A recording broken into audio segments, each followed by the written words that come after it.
안녕하세요. 안녕하세요. 예, 저희 한어 예배 오신 여러분들 환영합니다. 오늘 네. 저희가 이 예배를 녹화하고 있는 게 일주일 전에 녹화하고 있습니다. 왜냐하면 예. 오는 주간 지금 아마 예. 이 시간에 저희는 미드웨스트 그리고 동부 지역 이스트 코스트 인터내셔널 학생들 리트리트 그 수양회를 인도하고 있을 것 같습니다. 맞습니다. 예, 그래서 이번 주말에 오는 주말이 그 수양회고 그 다음 주말은 또 저희가 북가주로 가서 캘리포니아 노던 캘리포니아로 가가지고 거기서 또 인터내셔널 학생들 수양회가 있습니다. 예. 끝나고 나면 바로 그 다음 주에 또 이제 남가주에서 인터내셔널 학생들 수양회를 인도합니다. 그래서 그 세 번의 수양회가 이렇게 매주마다 주말마다 계속 있게 되는데 여러분들께서 기도 많이 해주시면 감사하겠습니다. 좀 기도로 성원해 주시면 정말 예, 감사하겠습니다. 뭐 성원까지는 안 해주셔도 되고 기도 많이 해주시면 좋을 것 같아요. 성원해 주신다기 좀 말이 있어요. 아닌가요? 아니, 맞는 것 같아요. 맞는 데 하도 오래간만에 듣는 말이었습니다. 성원해 주신다기 맞습니다. 예. 수양회 하면은 우리 샤론 자매님 생각나는 거 있으십니까? 저는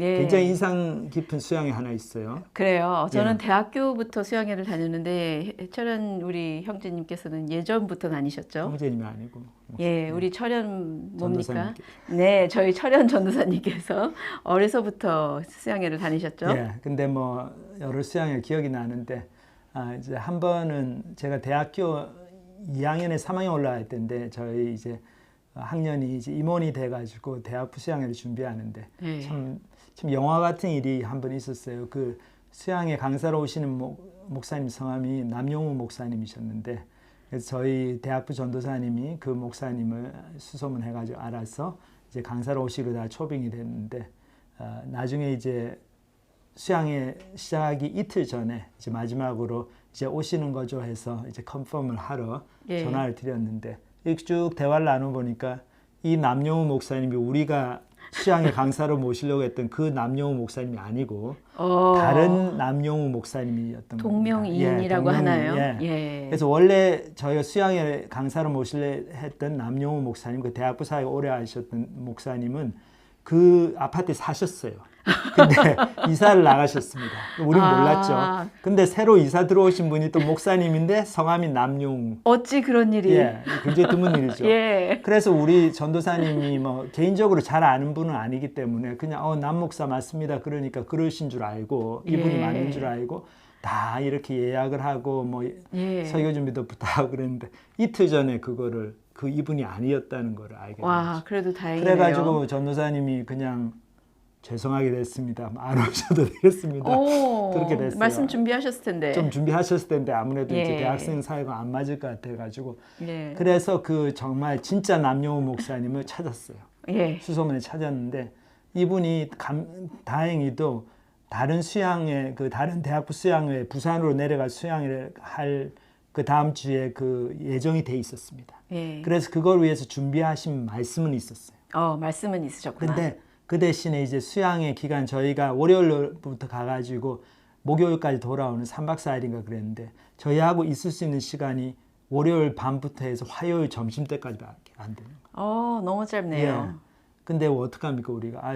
그러면 저희가 막 밤을 새라서도 말씀을 들을 테니까 그냥 준비한 거 하시고 화요일 날 가십시오 이렇게 된 거예요. 예. 그래서 제가 그 소식을 그 설악산 그 대한생명연수원에 수양을 했는데 그 버스 안에서 들었다는 거 아닙니까? 가는 길. 가는 길에 그러니까 너무 세상에. 황당하죠. 우리가 임원들이 다 예. 이 시간표 다 준비하고 했는데 이게 다 도로묵이 되고 이제 완전히 예. 비상체제로 들어가서 내리자마자 말씀 듣고 잠깐 쉬고 말씀 듣고 그거를 뭐 들어야 될 말씀을 하루 만에 3박 4일 들어야 될 거를 하루 만에 다 들었단 말이에요. 근데 그 수양회 때 너무나 하나님께서 은혜로 역사하셨는데 물론 말씀도 좋았는데 저희가 사실 그 수양회 위해서 기도를 많이 했습니다. 사실 우리 임원들이 새벽 기도를 2주 동안 진짜 하루도 안 빠지고 아침에 새벽 5시에 모여가지고 기도하고 새벽 5시에 그 대단하네요. 날씨를 위해서 기도 많이 했어요. 왜냐하면 그 설악산에 눈 오면은 버스도 끊기고 그렇거든요. 그래서 수양회에서 기도했는데 하나님께서 그 기도 응답을 해주셨다고 믿어집니다. 그래서 저희가 말씀도 좋았는데 그 말씀 듣고 나중에 교제 시간으로 이제 스몰 그룹으로 연극하는 시간이 있어요. 근데 이제 같은 이제 여러 스몰 그룹이 나와서 연극을 하는데 그 연극을 하면서 형제 자매들이 정말 엄청난 그 성령의 역사, 그 마음의 어떤 신앙에 찔림, 거기 연극이 이제 성경 얘기를 가지고 하다 하는 건데, 보니까. 근데 그 연극이 아니고 진짜 자기가 된 거예요. 자기 그래서 막 예수님을 너무 정죄하는 몰입돼서 연극하다 역할을 보니. 하는 이 자매는 막 손가락이 두두두 떨려. 그러더니 막 눈물을 흘리면서 자기 죄를 진짜로 회개하고. 그래서 그 성극 그 스몰그룹 그냥 재미로 그냥 재미있게 하려고 했던 그 시간이 정말 성령님께서 강권적으로 역사하셔가지고 많은 회개의 역사 또 재헌신의 역사가 일어나는 그런 시간이 됐습니다. 제가 그거를 기억하면서 늘 야, 프로그램이 암만 엉망이 되고 그래도 그쵸. 우리가 기도 많이 한 수양회는 성령님께서 메시지 시간이 없으면은 뭐 연극 시간을 통해서라도 예. 밥 먹는 시간을 통해서라도 역사하신다. 그걸 예. 참 경험했습니다. 예, 정말 너무 예. 좋은 말씀인 것 같습니다. 예. 우리가 기도로 수양회를 더 준비해야겠다는 생각이 드는데요. 여러분들도 기도 꼭 많이 좀 기도해 주시기 해주시고 바랍니다. 앞으로 3주 동안 주말에 이제 수양이 있는데 기도 아프지 않고 잘 예. 버틸 수 예, 있도록 우리 학생들이 또 마음이 열려가지고 많은 예. 학생들 예수 영접하고 우리 불신자 학생들이 많이 옵니다. 한 예. 30-40%가 안 믿는 학생들인데 예. 예수님 꼭 영접할 수 있도록 기도해 주시고 우리 믿는 학생들 또 정말 하나님 앞에 재헌신하고 예. 정말 예수님을 자신의 삶의 주인으로 모시고 그 삶이 바뀌는 예. 그런 역사가 있도록 기도해 주시기 바랍니다.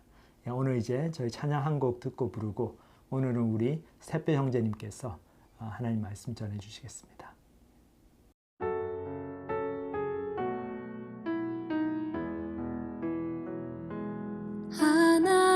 하나님은 너를 지키시는 자 너의 우편에 그늘 되시니 낮의 해와 밤의 달도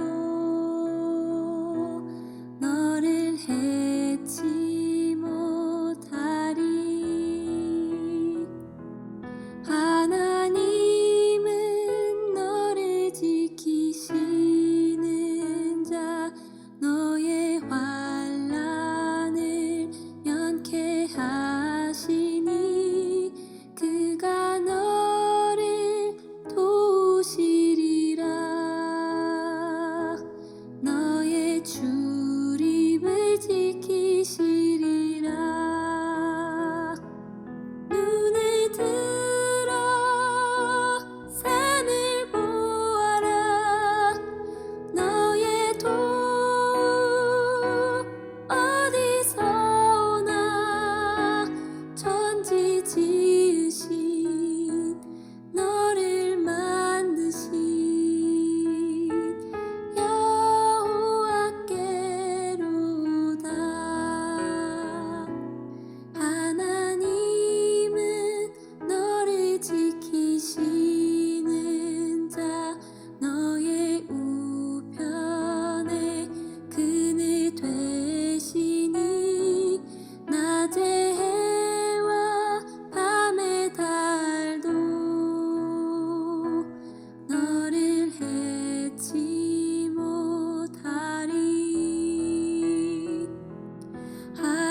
하나님은 너를 지키시는 자 너의 환난을 면케하시니 그가 너를 도우시리라 너의 출입을 지키시리라 눈을 들어 산을 보아라 너의 도움 어디서 오나 천지 지으신 너를 만드신 여호와께로다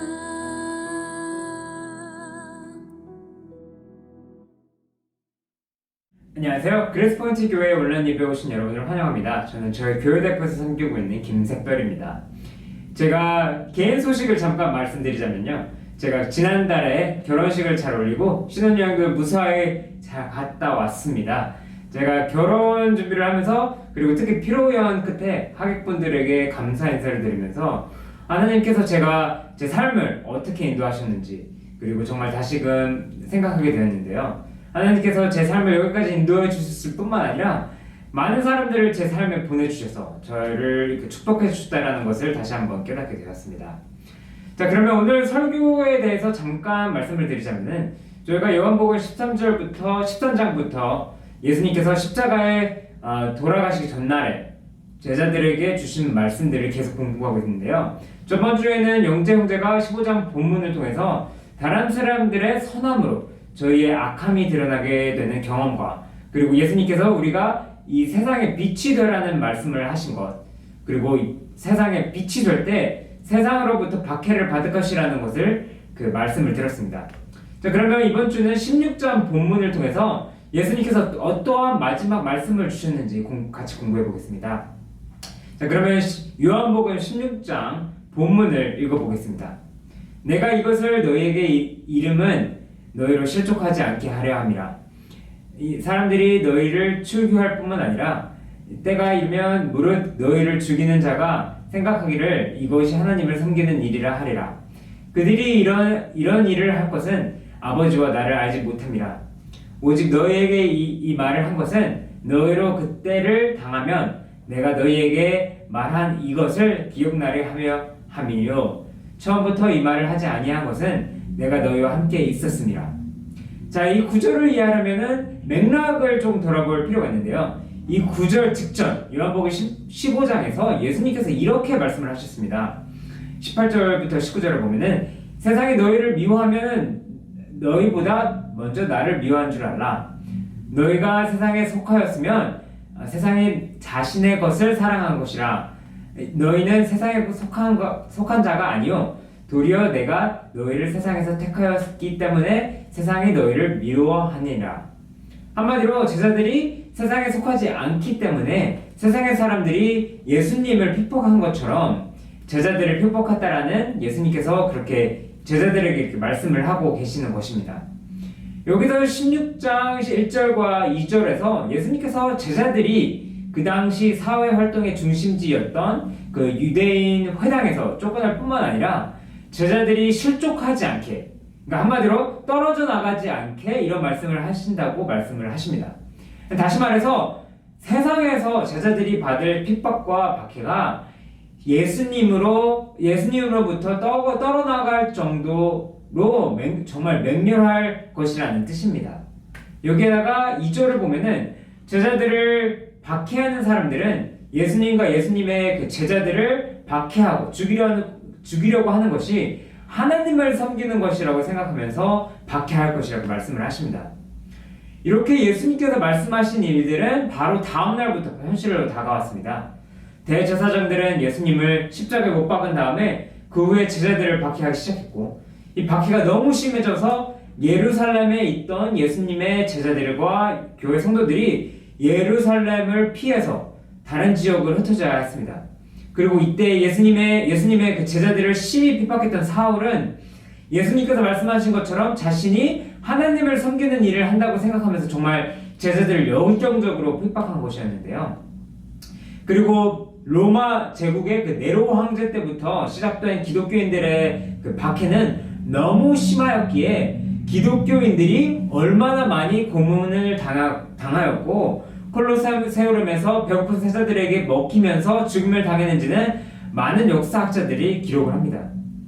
자, 여기서 우리가 알아야 할 한 가지는 세상에서 진정한 그리스도인으로서 예수님을 따르려고 할 때 박해와 어려움이 겪을 것이라는 것입니다.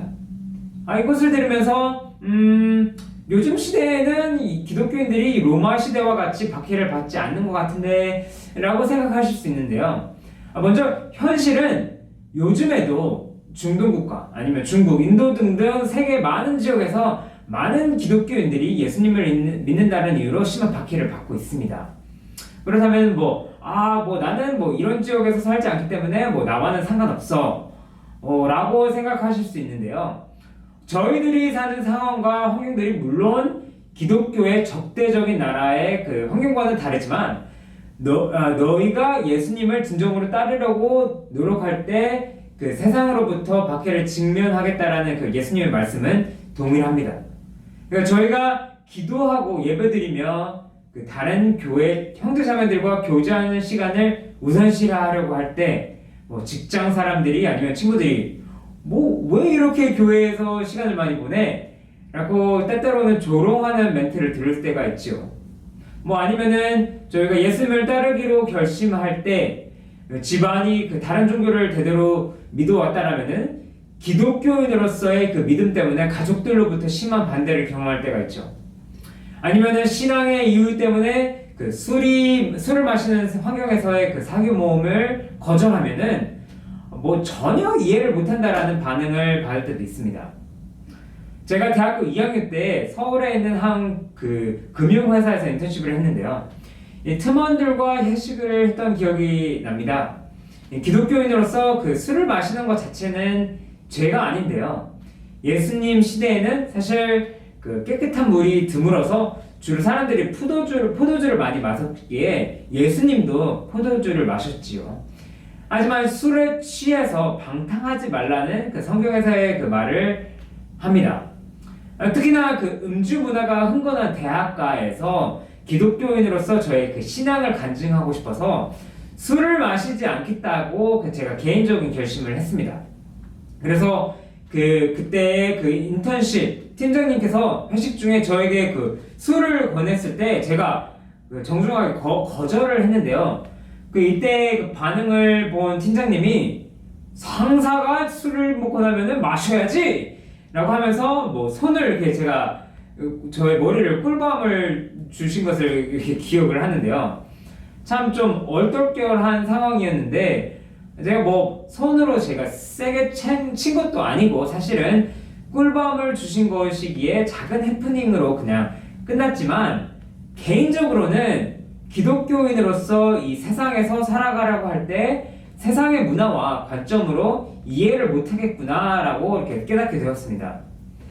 사실 제가 말씀드린 그 예들이 다른 나라에서 핍박받고 있는 그 다른 기독교인들의 경험과는 매우 다르지만 우리가 세상이 이해하지 못하는 기독교 신앙을 진정으로 살려고 할 때 세상으로부터 핍박과 조롱을 경험하게 될 것이라는 것을 강조하기 위해서 제가 말씀을 드리고 싶었습니다. 자, 그리고 4절을 보면은 오직 너희에게 이 말을 한 것은 너희로 그때를 당하면은 내가 너희에게 말한 이것을 기억하게 하려 하며 처음부터 이 말을 하지 아니한 것은 내가 너희와 함께 있었음이라. 그리고 이것은 예수님께서 이미 저희들이 경험할 것이라고 말씀하셨기 때문에 놀라운 소식이 아닙니다. 어떤 기독교인 분들은 기독교인으로서 세상에서의 핍박을 경험하면은 이게 내가 예수님을 따르겠다라고 한 것이 잘못된 선택이었나? 왜 내가 다른 사람들과 다른 거지? 아니면은 어쩌면 그들이 옳을 수도 있어. 뭐 이렇게 다양한 생각이 들 때가 있습니다. 하지만 그럴 때 예수님께서 말씀하셨듯이 세상 사람들이 하나님 아버지와 예수님을 알지 못했기 때문에 그리고 예수님을 따르려는 우리들도 이해하지 못하겠구나 라는 것을 기억해야 하는 것입니다. 자, 한국어 온라인 가족 여러분들 중에서도 예수님을 따른다는 이유 때문에 다른 사람들로부터 핍박과 어려움을 겪고 낙심하고 실망하고 계시는지 모르겠습니다. 자, 그렇다면 이번 주에 예수님의 말씀을 기억하시면서 한 주간을 보내시기를 제가 기도를 하겠습니다. 자, 다시 본문으로 돌아가서 예수님께서 하신 말씀을 같이 살펴보겠습니다. 본문으로 돌아가서 살펴보자면은 5절부터 지금 내가 나를 보내신 이에게로 가는데 너희 중에 나더러 어디로 가는지 묻는 자가 없고 도리어 내가 이 말을 함으로 너희 마음에 근심이 가득하였도다. 자, 이 본문이 무슨 뜻이냐면요. 그 요한복음 13장부터 우리가 살펴본 말씀은 예수님께서 십자가에서 죽으신 전날에 이것이 제자들과 함께하는 마지막 시간이심을 아시고 제자들에게 예수님을 따르는 삶이 어떠한 모습인지 가르쳐주고 계시는 것입니다. 예수님께서 하나님께로 떠나가시지만 제자들의 거처를 예비하러 가시는 것이기에 다시 돌아와서 예수님이 있는 곳으로 제자들을 영접할 것이고 그리고 예수님이 길이고 진리고 생명이기에 예수님이 없지만 새 계명으로 서로 사랑하라, 그리고 예수님께 거하라 과 같은 말씀을 주셨는데요. 6절을 보면은 3년 동안 예수님과 함께 시간을 보내며 예수님의 모든 삶을 본 그 제자들이 예수님이 떠나가신다라는 소식과 예수님이 없이 세상의 박해를 감당해야 한다라는 말씀을 들으면서 제자들의 마음에 근심이 가득하였도다라고 말씀을 하십니다.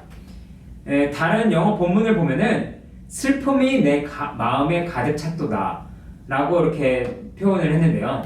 바로 이것이 제자들이 느꼈던 감정이었을 것입니다. 자, 이런 상황에서 15장 끝부분을 보면은 예수님께서 성령님을 보내시겠다라고 말씀을 하고 계시는 것입니다. 26장을 보면은 내가 아버지께로부터 너희에게 보낼 보혜사, 곧 아버지께로부터 나오시는 진리의 성령이 오실 때에 그가 나를 증언할 것이요. 성령님을 보혜사의 그 여러 가지 뜻이 있는데요. 보혜사로 이렇게 뜻하는데 그 외에도 이렇게 그 뜻이 있는데 그 뜻 중 하나는 다른 사람에게 도움을 베풀어 줄, 그러니까 곁에 부름받은 자, 뭐 아니면은 조력자, 뭐 한마디로 도움을 주는 분이시라고 이렇게 생각을 할 수 있습니다. 예수님께서 제자들을 세상에 두시며 잠시 헤어지지만 그들을 혼자 두지 않고 그 대신에 예수님께서 제자들에게 가르친 것을 상기시키시고 그들과 함께 이 모든 여정을 함께할 조력자를 보내신다라고 이렇게 말씀을 하고 계시는 것입니다. 예수님이 오시기 전에는 하나님께서 성령님을 몇몇 안 되는 그 선지자들이나 사사들에게 보내셔서 뛰어난 능력을 가지게 하셨는데요. 이 선지자들이 예언한 것이 그 요엘 선지자의 말을 보면은 알 수 있는데요. 하나님의 나라 보면은 이러한 성령님을 만민에게 부어주실 거라고 말씀을 하십니다. 읽어보면은 그 후에 내가 내 영을 만민에게 부어주리니 너희 자녀들이 장래의 일을 말할 것이며 너희 늙은이는 꿈을 꾸며 너희 젊은이는 이상을 볼 것이며, 한마디로 하나님이 그 영을 만민에게 부어주실 거라는 선지자의 말입니다. 그렇기 때문에 예수님께서 성령님을 그들에게 보내실 것이라는 것을 들었을 때 아마 큰 힘이 되었을 것입니다. 제가 신혼여행으로 뉴질랜드에 갔다가 그 반지의 제왕이라는 영화가 그 뉴질랜드에서 촬영되었다라고 해서 그 영화 촬영장을 찾아가게 됐는데요. 그 모든 권력을 가지려는 악한 반지의 제왕이 있고 그것을 맞서 싸우려는 그 선을 지키려는 주인공들의 여정을 그린 영화인데, 이 영화를 보면은 이 주인공들이 보호하려는 사람들이 반지의 제왕의 그 오크 군대, 괴물들의 군대를 피해서 계곡에 있는 요새로 도망쳐서 이 오크 군대에 포위되어 있는 상황이 있습니다. 이 상황이 너무 암울하지만 그 현명한 마법사 그 간달프가 떠나기 전에 내가 도움이 올 것이라는 마음을 합니다. 포위된 상황에서 불안했겠지만 이 도움의 약속이 매우 힘이 됐을 것입니다. 아마 이게 예수님의 제자들이 느꼈던 감정이지 않을까 생각할 수 있는데요. 자, 근데 이렇게 예수님께서 우리에게 도움을 주시는 그 성령님을 보내시겠다고 해도 예수님과 함께하는 동행하는 것보다 낫지는 않을까 생각할 수 있는데요. 예수님께서는 다음과 같이 이렇게 그거에 대해서 말씀을 하십니다. 7절을 보면은 그러나 내가 너희에게 실상을 말하노니 내가 떠나는 것이 너희에게 유익이라. 내가 떠나지 아니하면 보혜사가 너희에게 오시지 아니할 것이요 가면 내가 그를 너희에게 보내리니. 저희가 12제자들과 함께 3년 동안 예수님과 동행했다고 상상을 해봅시다. 배가 고플 때는 예수님께서 떡 5개와 물고기 두 마리로 5,000명을 먹이시는 것을 보았습니다. 사람이 아프면은 예수님께서 사람을 만지시면서 고치시는 것을 보았습니다. 길을 잃었다라면은 예수님께서 당신이 길이요 진리요 생명이라고 말씀하시는 것을 들었습니다. 지혜가 부족하다고 느낄 때는 예수님의 말씀을 들으며 모든 지혜가 예수님으로부터 발견되라는 것을 느꼈습니다. 이것보다 더 좋은 상황이 있을 수 있을까요? 그러나 예수님께서는 7절에서 이렇게 말씀을 하시는 것입니다. 이렇게 제자들이 예수님을 직접 경험을 하였지만 예수님이 떠나고 성령님이 노시는 것이 제자들에게는 더 유익하다라고 이렇게 말씀을 하고 계시는 것입니다. 그리고 이렇게 말씀하는 이유 중 하나는 예수님과 그 성령님의 가장 큰 차이점이 바로 예수님께서는 제자들과 육신으로 함께 계셨기에 한 곳에만 존재하실 수 있었지만 반면에 그 성령님께서는 제자들이 어디로 향하든지 언제든지 제자들과 모두 함께 계실 수 있다는 것입니다. 이게 사실은 생각을 계속해봐도 놀라운 말씀이시죠. 저희는 내가 타임머신을 타고 예수님이 계셨던 시대로 가서 예수님을 볼 수 있다라면은 기독교인으로서의 믿음이 정말 달라질 거야 라고 생각을 할 수 있는데요. 하지만 예수님께서는 우리가 그리스인으로서의 그 삶을 살아갈 수 있게 해주실 성령님을 우리에게 보내신다라는 것입니다. 예수님의 이 말씀은 기독교 역사에서 선명하게 볼 수 있는데요. 예수님께서 하늘로 승천하신 후에 제자들은 예수님의 말씀대로 성령님을 받아 180도로 달라지게 되었습니다. 예수님께서 병사들에게 첩보될 때에는 주련나령을 쳤고 예수님께서 십자가에 못 박혀 죽으실 후에는 다들 겁에 질려서 숨어 있었지만 성령님을 받은 후에는 담대하게 군중들 앞에 서서 당신들이 죽인 예수님이 부활하셨기에 모두 회개하라 라고 이렇게 담대하게 외치면서 대제사장들이 협박을 하면은 예수님에 대해서 말하지 말라고 해도 바로 하나님이 하신 일을 어떻게 말을 할 수 없냐라고 이렇게 대답을 하는 모습을 보여줍니다. 그리고 성령님을 받은 이 제자들은 예루살렘뿐만 아니라 온 세상에 복음을 전파하면서 예수님의 복음은 산불처럼 퍼져나가면서 역사와 문화 그리고 세대를 넘어서 오늘날까지도 그 복음이 전파되고 있는 것입니다. 자, 오늘 그 온라인 예배를 듣고 계시는 하나부 가족분들 중에서도 예수님을 따르는 삶이 그 다른 사람들의 핍박 때문에 그 너무 힘들거나 아니면은 인생을 살면서 어떻게 예수님의 제자로서 살아갈지 막막한 상황에 처하셨는지 모르겠는데요. 예수님의 제자들을 인도하신 그 성령님이 오늘날에도 우리들과 함께 동행하신다는 것을 기억하면서 저의 삶을 살 수 있기를 기도하겠습니다. 자, 그렇다면 본문으로 다시 돌아가서 성령님께서 하시는 일들을 좀 더 상세하게 살펴보겠습니다. 자, 성령님께서 누구시고 무슨 일을 하시는지 저희가 그 전에 읽은 요한복음 15장 20절을 살펴보겠는데요. 같이 읽어보면은 내가 아버지께로부터 너희에게 보낼 보혜사 곧 아버지께로부터 나오시는 진리의 성령이 오실 때 그가 나를 증언하실 것이요. 그리고 예수님께서는 성령님의 일에 대해서 요한복음 16장에서 계속 말씀을 하십니다. 8절을 보면은 그가 와서 죄에 대하여 의에 대하여 심판에 대하여 세상을 책망하시라. 죄에 대하여라 함은 그들이 나를 믿지 아니하며 의에 대하여라 함은 내가 아버지께로 가니 너희가 다시 나를 보지 못하며 심판에 대하여라 함은 이 세상 임금이 심판을 받았음이라. 내가 아직도 너희에게 이를 것이 많으나 지금은 너희가 감당하지 못하리라. 그러나 진리의 성령이 오시면 그가 너희를 모든 진리 가운데서 인도하시리니 그가 스스로 말하지 않고 오직 들은 것을 말하며 장래의 일을 너희에게 알리시리라. 그가 내 영광을 나타내리니 내 것을 가지고 너희에게 알리시겠습니다. 무릇 하나님께 있는 것은 다 내 것이라. 그러므로 내가 말하기를 내가 내 것을 가지고 너희에게 알리시라 하였느니라. 저희가 이미 15장 26절을 처음 읽으면서 성령님을 우리를 도우시는 자로 이해할 수 있다고 제가 말씀을 드렸는데요. 그 외에도 성경에서 성령님을 지칭하는 명칭이 우리를 변호하시는 분, 아니면 우리를 위로하시는 분, 아니면 우리를 성감하시는 분, 아니면 진리의 영, 등 뭐 여러 가지가 있습니다.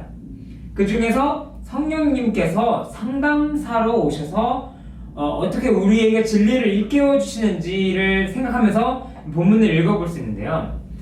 요즘에 뭐 불면증을 고치는 상담사, 뭐 아니면 부부 관계나 아니면 사람 관계를 상담해 주는 상담사, 뭐 정신 건강을 상담해 주는 상담사와 같이 그런 다양한 문제를 상담해 주는 정말 많은 상담사들이 있는데요. 예를 들어서 친구 관계에 대해서 상담을 하고 싶어서 상담사를 찾아가셨다라고 이렇게 상상을 해봅시다. 상담사를 만나서 친구 관계에 대해서 자초지종을 설명해주고 이제 상담사가 뭐라고 할지 기다리고 있는데 상담사가 이 말을 듣고 저에게 소리를 버럭 지르면서 아니 그냥 참고 사세요! 라고 한다면은 정말 황당하겠지요. 상담을 받으려고 하는데 호통만 받았다라면은 상담사가 제대로 역할을 안 해주는 것인지 이렇게 의문을 둘 것입니다. 그리고 그 반대로 상담사가 그냥 이야기만 듣고 아무런 조언을 해주지 않았다라면은 그것도 상담사로서 제대로 된 역할을 안 해주는 것이라고 생각을 할 수 있는데요. 성령님을 지칭하는 헬라어 파라클레토스는 두 개의 단어 어근으로 구성이 되었습니다. 파라는 그 함께 동행하는 그 부드러운 어근이고 클레토스는 그 진실을 한다라는 의미를 가진 그런 거친 어근인데요. 이 두 가지의 어근이 붙여서 성령님을 말하는 단어가 형성되어 있는 것입니다.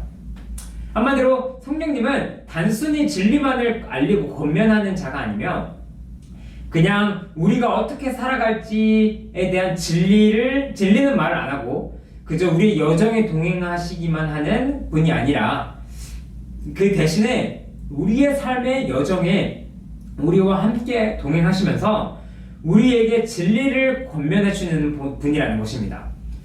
여기서 우리가 그 성령님이 우리에게 진리를 알려주시고 권면해 주신다라고 말을 할 때 이 진리는 어떤 지식을 알려주시라는 것이 아니라 영적 현실을 알려주시는 진리를 말하는 것입니다. 영적 현실을 알고 살아가는 것이 사실 예수님을 따르면서 살 때 부딪히는 가장 큰 문제 중 하나입니다. 다시 말해서 많은 분들이 영적 진리를 머리로는 알고 있지만 우리가 삶을 살면서 생각하지 않고 살아가고 있습니다. 본문을 다시 살펴보면은 어떻게 성령님이 우리에게 영적 진리를 알려주시는지 알 수 있는데요.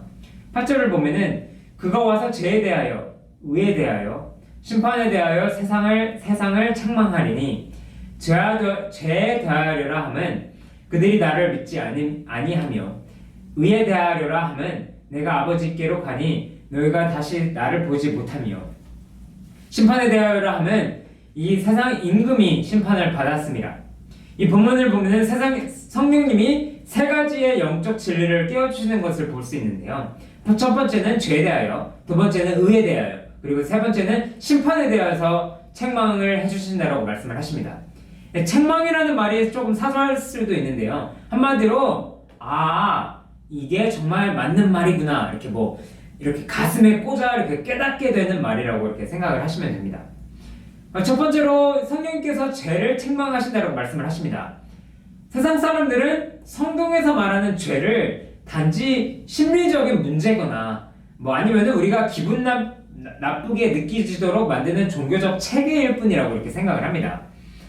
우리가 하나님을 거부하고 우리 마음대로 우리의 삶을 살겠다는 것이 너무나 자연스럽기에 과연 성경이 말하는 그 죄가 나의 마음을 잘 나타내는가 아닌가를 전혀 생각조차 하지도 않고 바로 거부해버리는 것입니다. 세상뿐만 아니라 예수님을 따르는 기독교인들도 우리의 교만 때문에 우리를 죄인으로 보지 않으려고 하는 때가 많이 있지요. 우리의 죄를 직시하지 못한다면 예수님의 은혜 또한 직시할 수 없기 때문에 성령님께서 우리의 마음으로 우리의 죄를 깨닫게 도와주시는 것입니다.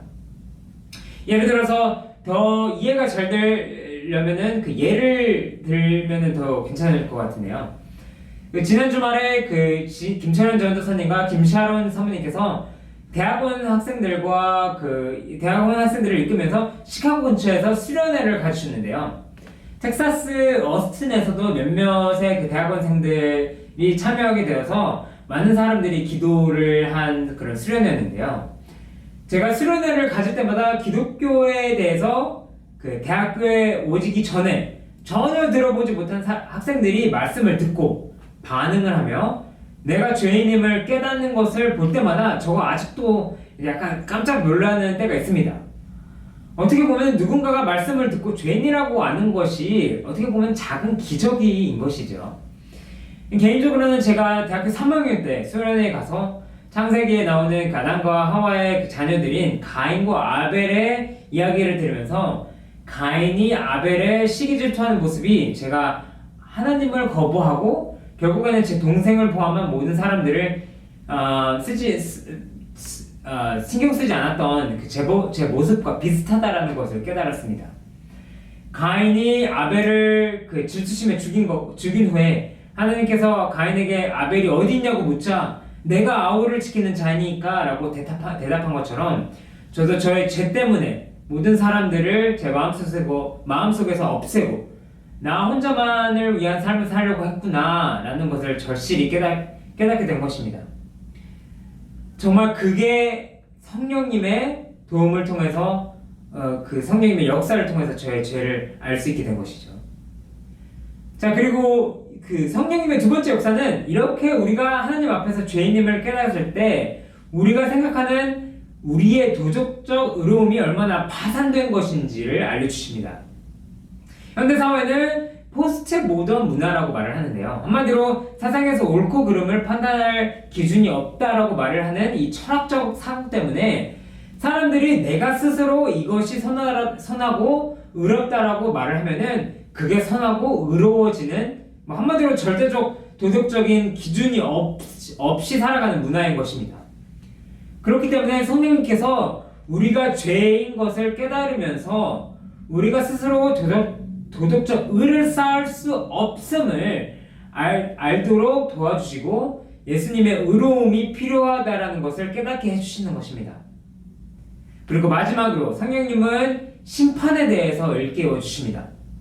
미국에서 사람들이 자주 하는 말 중에 하나가 인생에서 정확히 예측할 수 있는 두 가지는 세금과 죽음이라고 하는데요.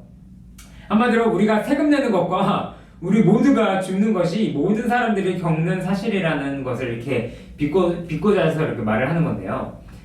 우리 모두가 인생 끝에 죽을 것이라는 것은 모든 사람이 아는 것이지만 사실 죽음에 관해서 전혀 생각을 안 하고 살아가고 있습니다. 제가 제 아내와 결혼식을 마치고 신혼여행에서 돌아오자마자 그 처제가 유방암 2기를 진단받았다는 소식을 듣게 되었습니다. 34살로 젊은 나이이고 평상시에 너무 건강하기에 정말 예상치 못한 소식이었는데요. 특히 결혼식에서 같이 웃고 사진 찍고 했던 것이 너무 생생해서인지 제 아내와 저가 더 놀라웠던 충격받았던 것 같습니다. 저희가 처제가 항암 치료를 어떻게 할지, 보험은 어떻게 처리할지 등등 처제를 도와주면서 깨달은 점은 죽음이라는 문턱에 오면은 인생에서 무엇이 가장 중요한지 그리고 어떻게 인생을 살아갈지가 선명해지다라는 것입니다. 저자가 사실은 정신과 의사 레지던스 마지막 학기를 졸업하면서 마무리하면서 졸업할 예정이었는데요. 항암 치료 앞에서 인생의 모든 계획이 멈춰지고 인생에서 가장 중요한 것들만 남아있는 것을 저희가 가까이에서 보게 되었습니다. 참 죽음이 가까워지면 어떻게 삶을 살아갈지 선명해지는데요. 하지만 저희가 평소 삶을 살 때에는 어떤 옷을 입고 어떤 직업을 갖고 아니면 사람들이 어떻게 우리를 생각할지 등등 어떻게 보면 사람들의 판단과 관점에 초점을 맞추면서 우리의 인생이 죽음에 다다랐을 때 궁극적으로 어떻게 심판되어질지를 생각하지 않고 살아가는 것입니다. 저희가 죽음 후에는 저희가 어떻게 되는 것일까요? 저희가 그저 화학성분을 담고 있는 주머니에 불과한다면 저희가 죽은 후에 안개처럼 그냥 사라지는 것일까요? 아니면 저희가 화학성분 외에도 영혼을 가지고 있는 것일까요? 영혼이 있다라면은 우리 인생의 끝에 영혼의 심판은 받는 것일까요? 최근에 터키 지역에서 거대한 지진이 발생했는데요. 새벽 모두가 잠든 시간에 지진이 일어나서 많은 건물이 무너지고 많은 사람들이 죽었다고 들었습니다. 여기서 여러분이 터키를 여행하다가 지진이 일어나기 전에 어느 호텔의 건물에 머물렀다고 상상을 해봅시다. 머무르고 있는데 친구분이 허겁지겁 와서 곧 큰 지진이 일어날 거니까 빨리 이 건물을 빠져나라고 이렇게 말씀을 했다고 이렇게 상상을 해봅시다. 이 친구의 경고에 어떻게 반응하시겠나요? 당연히 안전을 위해서 바로 이 건물에서 빠져나오겠죠. 그런데 여러분이 그 친구에게 무슨 말을 하는 거야? 난 여기서 그냥 잠잘 거야 라고 이렇게 반응을 했다고 상상을 해봅시다. 그 친구가 아주 기겁을 하겠지요.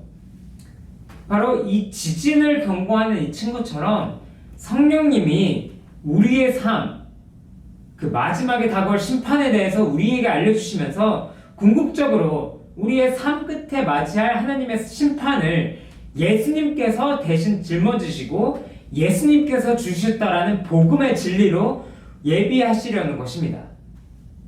자, 온라인 예배에 참석하신 그 한어부 가족 여러분들 중에서 예수님을 믿고 따르시면서 기독교인의 삶과 영적 현실이 너무 멀게 느껴지는 분들이 계실지 있는지 모르겠습니다. 아니면은 예수님을 따르는 결과로 핍박과 어려움을 증명하시는 분들이 있는지 모르겠습니다. 또는 인생의 무거운 짐들 때문에 예수님을 따르면서 삶이 벅차게 느껴지시는지 모르겠습니다. 하지만 예수님께서는 저희와 함께 하셔서 내가 누구인지, 이 땅의 삶이 얼마나 짧고 그리고 십자가를 통해서 하나님이 누구인지를 저에게 일깨워 주셔서 우리의 삶이 정말로 혼자서 파헤쳐가는 삶이 아니라는 것을 이번 주에도 기억하시기를 제가 기도하겠습니다. 그리고 하나부 가족분들 중에서 아직 예수님이 누구신지를 알아가고 계시는 분들에게는 오늘의 말씀을 통해서 예수님을 따르는 모습이 어떠한지 살짝 엿보는 기회가 되었으면 좋겠습니다. 우리가 죄인임을 깨닫고 나의 도덕적 의로움이 총체적인 공평함이 있기 때문에 십자가를 통한 예수님의 의로움이 필요하다는 것을 깨달으시면서 살아가시를 제가 기도를 하겠습니다. 자, 그러면은 이것으로 제가 기도로 말씀을 마무리하겠습니다. 하나님 아버지, 오늘도 이렇게 저희에게 예수님을 따르는 삶이 어떠한지 가르쳐 주신 것 감사합니다. 저의 삶에 많은 짐을 지고 살아가면서 누구에게 이런 고민을 풀어놓을 수 있나 고민하며 살아감을 고백합니다. 하지만 성령님을 통해서 저희를 영적 진리로 인도해 주시고 우리와 함께 동행해 주시다라는 것을 기억하면서 삶을 살기를 원합니다. 우리가 죄인이지만 예수님께서 십자가를 통해서 예수님의 의로움을 주셨다라는 것을 기억하며 이번 한 주를 살아가기를 기도합니다. 그러면 이 모든 것을 예수님의 이름으로 기도하겠습니다.